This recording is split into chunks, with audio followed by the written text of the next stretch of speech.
Alhamdulillahilladzi hadana li hadza wa ma kunna linahtadiya laula an hadana Allah. Asyhadu an la ilaha illallah wahdahu la syarika lah wa asyhadu anna Muhammadan 'abduhu wa rasuluh. Allahumma shalli wa sallim wa barik ala sayyidina Muhammadin wa ala alihi wa ashabihi ajma'in. Amma ba'du fa ya ibadallah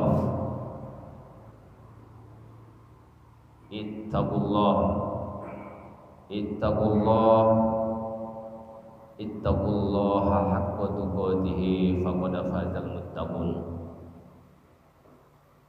Qala Allah ta'ala bil Qur'anil Karim, a'udzu billahi minasy syaithanir rajim. Ya ayyuhalladzina amanu taqullaha haqqa tuqatih wa la tamutunna illa wa antum muslimun. Wa qala ta'ala bi ayatil ukhra, wal 'asri innal insana lafi khusr illa alladzina amanu wa 'amilus solihati wa tawasaw bil haqqi wa tawasaw bis sabr. Shadaqallahul azim wa huwa asdaqul qailin wa nahnu ala dzalika minasy syahidin wasyakirin walhamdulillahi rabbil alamin. Ma'asyiral muslimin, jamaah salat Jumat yang Allah muliakan, mari senantiasa memanjatkan rasa syukur kepada Allah dengan kalimat alhamdulillah yang setinggi-tingginya di situasi pandemi yang masih melanda dunia saat ini. Kita masih bisa menghirup napas segar. Masya Allah berikan kepada kita napas secara gratis. Pantas kita syukuri nikmat yang sangat luar biasa besar ini dengan memperbanyak pujian kepada Allah dengan kalimat alhamdulillahirabbil alamin. Salawat dan salam semoga senantiasa di setiap kesempatan kita bangun wasilah kita kepada junjungan kita Nabi besar Muhammad sallallahu alaihi wasallam yang berlapaskan Allahumma sholli wa sallim ala sayyidina Muhammadin wa ala ali sayyidina Muhammadah. Karena jasa beliaulah kita berada dalam lingkungan seperti ini, menjalankan perintah Allah melalui wahyu yang beliau bawa dan sampaikan kepada umat. Berkat perjuangan beliaulah kita bisa nikmati kehidupan yang tenang dan tentram seperti ini. Mari perbanyak wasilah. Silaturrahim merupakan doa kepada beliau. Karena kalau amal kita yang kita banggakan untuk bisa mencapai surganya Allah, rasanya mustahil. Kalau kita bandingkan aktivitas kita, ubudiyah kita, amal-amal kita, rasanya kita jauh dari surga Allah. Maka jangan sampai terlena tidak membangun wasilah kepada junjungan kita Nabi besar Muhammad sallallahu alaihi wasallam. Syafaatul usma dari beliau satu-satunya nanti yang bisa mengantarkan kita ke surganya Allah Subhanahu wa taala. Ma'asyiral muslimin, jamaah salat Jumat yang Allah muliakan. Kesempatan singkat ini kami kembali berwasiat mengajak kita semua untuk senantiasa tetap meningkatkan kualitas dan kuantitas ketakwaan kita kepada Allah. Dengan cara tentunya memperbanyak amal-amalan sekaligus merupakan kewajiban-kewajiban kita yang diperintah Allah, yang disunnahkan Rasulullah. Karena kita telah membuat satu pernyataan, asyhadu an la ilaha illallah wa asyhadu anna Muhammadar Rasulullah. Itu satu komitmen, satu pengakuan dari kita bahwa seluruh aktivitas hidup kita persembahkan hanya untuk Allah Subhanahu wa taala, karena tidak ada Tuhan kecuali Dia. Dan kita mengakui dengan persaksian kita ajaran yang dibawa Rasulullah benar-benar bersumber dari Allah Subhanahu wa taala. Karena takwa ini juga yang akan menghantarkan kita dalam kehidupan bahagia, baik kehidupan dunia apalagi kehidupan akhirat yang lebih baik, yang lebih kekal dan abadi. Jamaah salat Jumat yang Allah muliakan, mengawali khutbah ini Allah berfirman dalam Al-Quran sebagaimana kami bacakan tadi, wal asr, sungguh demi waktu. Allah selalu bersumpah dengan mengatasnamakan waktu, karena waktu itu cepat dan tidak bisa diulang sedetik sekalipun. Innal insana lafi khusr, manusia itu sungguh berada dalam kerugian. Tawasau bil haq, untuk itu nasihat menasihatilah kalian dalam kebajikan. Tawasau bis sabar, saling nasihat menasihatilah dalam kesabaran. Dari ayat ini kami ingin membawa khutbah kita kepada tawasau bil haq. Rupanya Allah mengamanahkan kita, umat beragama, lebih khusus umat Islam, agar senantiasa nasihat menasihati dalam kebaikan. Ini amanah dari Allah, ini syariat Islam. Oleh karena agama ini adalah nasihat, ad-dinun nasihah, agama itu harus saling menasihati. Maka suatu ketika datanglah seorang sahabat bertanya kepada Rasul, "Ya Rasulullah, alimni wa aujiz." Wahai Rasulullah, kata sahabat ini, ajarkan kepadaku atau berikan kepadaku nasihat ringkas tapi padat.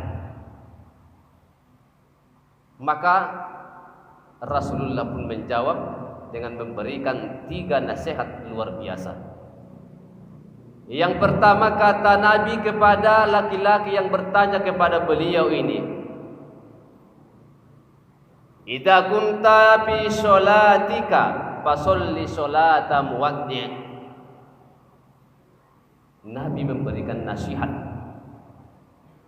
apabila kamu mendirikan sholat, maka jadikanlah sholatmu itu seolah-olah itulah sholat yang terakhir bagimu. Nasihat singkat dari Rasulullah ini memberikan gambaran kepada kita bahwa ketika kita menjalankan sholat itu kita laksanakan bukan sekedar menggugurkan kewajiban kita. Tidak hanya lepas dari kewajiban, tetapi Nabi menganjurkan supaya sholat itu benar-benar bermutu dan berkualitas, dalam arti khusyuk menjalankannya semata-mata mengharap ridho Allah, bukan karena untuk dilihat orang, bukan karena untuk menggugurkan kewajiban. Tetapi sekali lagi Rasulullah memberikan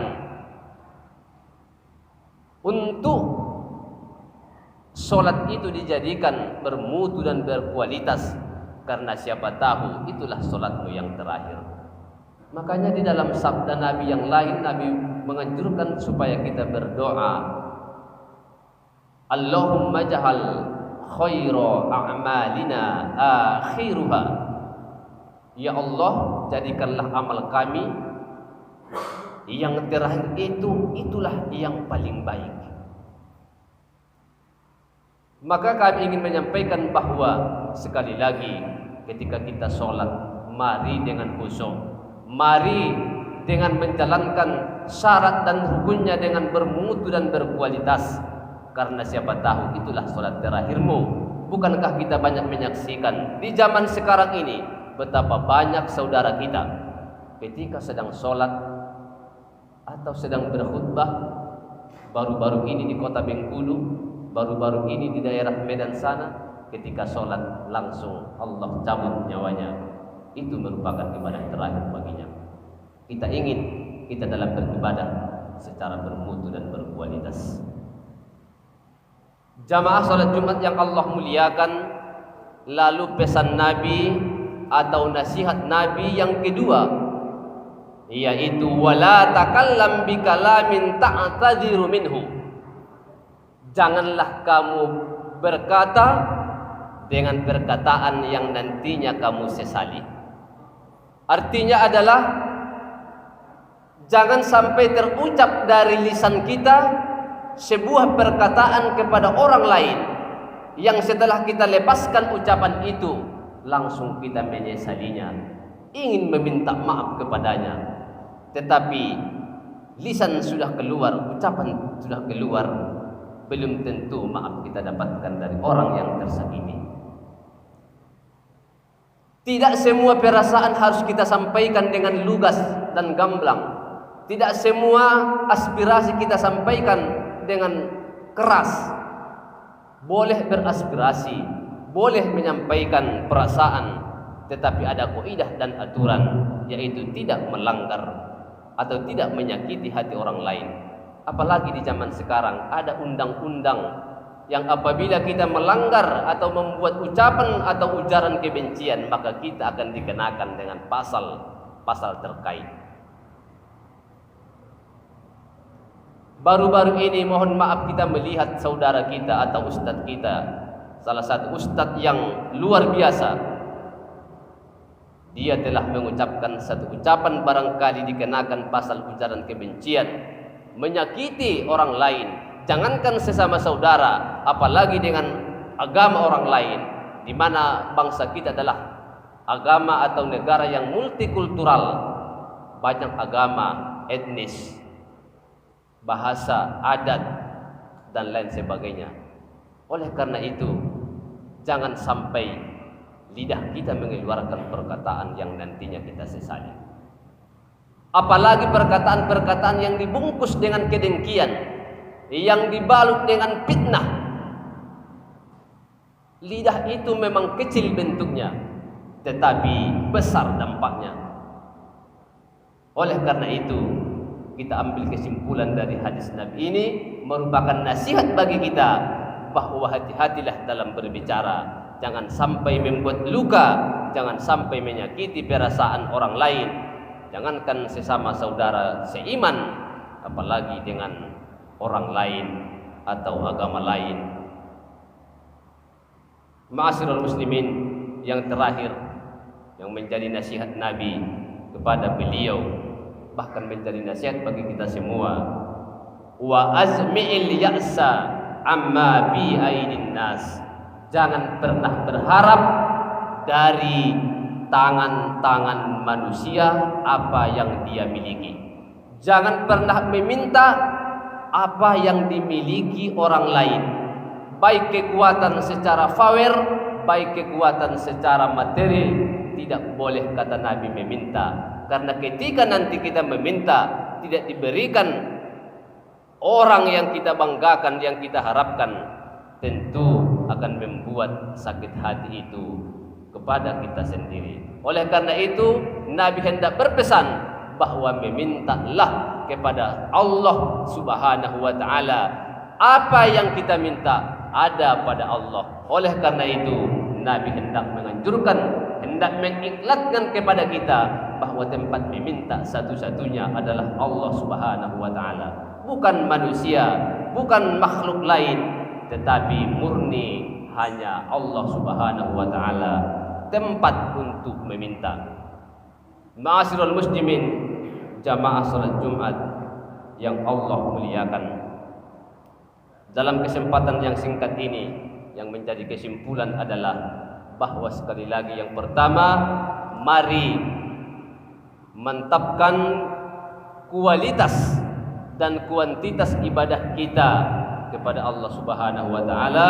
Yang kedua, jangan pernah terucap dari lisan kita ucapan-ucapan yang menyinggung perasaan orang lain, yang menyinggung golongan lain, yang menyinggung umat-umat lain.